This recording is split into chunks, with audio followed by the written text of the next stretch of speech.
Rajeev Gandhi cultural ഫോറത്തിന്റെ നേതൃത്വത്തിൽ പിറവത്ത് ഉമ്മൻചാണ്ടി അനുസ്മരണം സംഘടിപ്പിച്ചു. ജനപ്രിയ നേതാവായിരുന്ന ഉമ്മൻചാണ്ടിയുടെ സ്മരണകൾക്ക് മുൻപിൽ ആദരാഞ്ജലികൾ അർപ്പിച്ചുകൊണ്ട് നടന്ന അനുസ്മരണ ചടങ്ങ് ഏറെ ഹൃദ്യമായി. അനുസ്മരണ സമ്മേളനത്തിന്റെ ഉദ്ഘാടനം മുൻ മന്ത്രി കെ.സി. ജോസഫ് നിർവഹിച്ചു. നിരാലംബരായവർക്ക് എന്നും സഹായഹസ്തമേകുന്ന പിറവത്തെ ചാരിറ്റബിൾ സംഘടനയായ രാജീവ് ഗാന്ധി കൾച്ചറൽ ഫോറത്തിന്റെ ആഭിമുഖ്യത്തിലാണ് ഉമ്മൻചാണ്ടിയുടെ ഒന്നാമത് ചരമവാർഷിക അനുസ്മരണ സദസ്സ് സംഘടിപ്പിച്ചത്. പിതാവിന്റെ സ്മരണകൾക്ക് മുൻപിൽ വിതുമ്പലോടെ ഡോക്ടർ മറിയ ഉമ്മനും എത്തിയിരുന്നു. അധികം പരിപാടികൾക്കൊന്നും അപ്പ എന്നെ അങ്ങനെ പോകാൻ പറഞ്ഞിട്ടില്ല. ശരി, പരിപാടി പോകാൻ പറഞ്ഞുകൊണ്ടാണ് ഈ വർഷവും വന്നത്. അപ്പോൾ ഇവിടെ വന്ന് ഞാൻ 2023 ജനുവരിയിൽ കണ്ടപ്പോഴാണ് അപ്പ എന്തുകൊണ്ട് പറഞ്ഞു എന്ന് എനിക്ക് മനസ്സിലായത്. ഒരുപാട് അർഹതപ്പെട്ട ആളുകളെ, പ്രായമായ അമ്മമാർക്ക് ഏറ്റവും കൂടുതൽ സ്നേഹം, സാധനങ്ങൾ കൊടുക്കുന്നു, കിറ്റ് കൊടുക്കുന്നു, വസ്ത്രം കൊടുക്കുന്നു, ഭക്ഷണം കൊടുക്കുന്നു, എല്ലാം ഒരു സ്നേഹത്തിൽ പൊതിഞ്ഞു കൊടുക്കുന്ന ഒരു സംരംഭമായിരുന്നു 12 വർഷമായി നടക്കുന്നത്. എനിക്കത് കണ്ടപ്പോൾ തന്നെ മനസ്സിലായിരിക്കാം അപ്പ എന്നോട് ഇവിടെ വരാൻ പറഞ്ഞത്.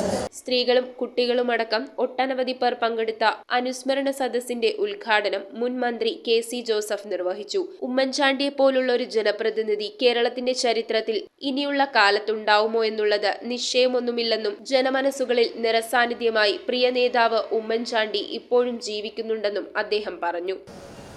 ഉമ്മൻചാണ്ടി അറിയപ്പെടുന്നത് കേരളം കൊണ്ട് ഏറ്റവും കാരുണ്യവാനായ ഭരണാധികാരി,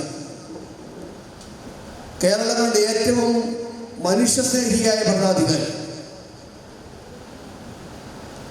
അതുകൊണ്ട് തന്നെയാണ് ലോകത്തിൻ്റെ നാനാഭാഗങ്ങളിലും മലയാളി സമൂഹം നിരവധി ജീവകാരുണ്യ പദ്ധതികളാണ് ഉമ്മൻചാണ്ടിയുടെ പേരിൽ നടത്തിക്കൊണ്ടിരിക്കുന്നത്. ഇന്നിവിടെ സാമൂഹ്യം നടത്തുന്ന പദ്ധതികളടക്കം. രാജീവ് ഗാന്ധി ഫോറം ചെയർമാനും മുൻ പിറവം നഗരസഭാ ചെയർമാനുമായ സാബു കെ ജേക്കബ് ചടങ്ങിൽ അധ്യക്ഷനായി. ഒരുപാട് ദുരിതമനുഭവിക്കുന്നവർക്ക് ചികിത്സാ സഹായം വാങ്ങി കൊടുക്കാൻ കഴിഞ്ഞിട്ടുണ്ട്. അതെങ്ങനെ മറക്കാൻ കഴിയും? എത്രയോ സാധുക്കളായ ആളുകൾക്ക് സഹായം ചെയ്യുവാനായിട്ട് കഴിഞ്ഞിട്ടുണ്ട്. അങ്ങനെ ഒരു വ്യക്തിത്വം, ആ വ്യക്തിത്വത്തെ നമുക്ക് മറക്കാൻ കഴിയില്ല. നിരാലംബരായവർക്കു വേണ്ടി കേരളത്തിലെ കരുതലിന്റെ ധനമായിരുന്നു ഉമ്മൻചാണ്ടി എന്ന മനുഷ്യനെന്ന് മുഖ്യപ്രഭാഷണം നടത്തിയ അഡ്വക്കേറ്റ് ഡീൻ കുര്യാക്കോസ് എം.പി. ചൂണ്ടിക്കാട്ടി. നാളെയുടെ ജീവിതത്തിൽ നമുക്കെല്ലാവർക്കും വഴികാട്ടിയായി, പൊതുപ്രവർത്തകർക്ക് മാർഗദീപമായി, അതിലുപരി ഒരു നല്ല മനുഷ്യൻ എങ്ങനെയായിരിക്കണം എന്നുള്ളതിനെ സംബന്ധിച്ച് എല്ലാവർക്കും ഒരു തുറന്ന പുസ്തകമായി ഈ ലോകമുള്ളിടത്തോളം കാലം നമുക്ക് ഉദാഹരിക്കാൻ പറ്റുന്ന ഒരു വലിയ വ്യക്തിത്വമാണ് ഉമ്മൻചാണ്ടി സാർ.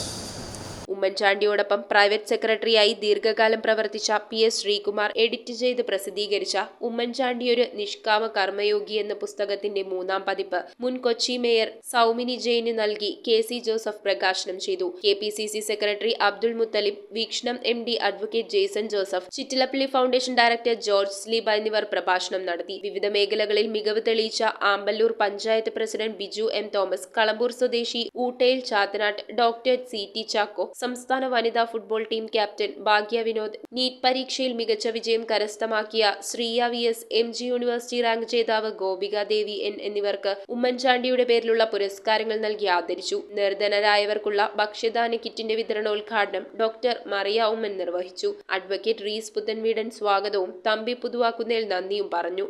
യോഗത്തിൽ Freddy George, KJ. Joseph, KV. Mathew Karithadathil, doctor AC. Peter, VV. Joseph, NP. Elias, Sheela Babu, MT. Paulose, Sunny Manappattu, കൗൺസിലർമാരായ രമ വിജയൻ, മോളി ബെന്നി എന്നിവരും കുര്യൻ പുളിക്കൽ, ജോമോൻ വർഗീസ്, ടോണി ചെട്ടിയാക്കുന്നേൽ, പോൾ കൊമ്പനാൽ, ഏലിയാസ് വെട്ടുകുഴിയിൽ, രവീസ് രാമടം, വി.ടി. പ്രതാപൻ, ശിവഗിരി, മാത്യു മൈലാടി എന്നിവർ സംസാരിച്ചു. News bureau, Piravom. റിങ്ങുകൾ 1 ഗ്രാമിൽ തുടങ്ങുന്ന മാലകൾ, നെക്ലസുകൾ 9,000 രൂപ മുതൽ ഡയമണ്ട് നെക്ലസുകൾ 1 ലക്ഷം മുതൽ ആരംഭിക്കുന്ന വെഡിംഗ് സെറ്റുകൾ, കൂടാതെ നിങ്ങളുടെ പഴയ സ്വർണത്തിന് ഏറ്റവും ഉയർന്ന മൂല്യവും. Maharaja gold and diamonds,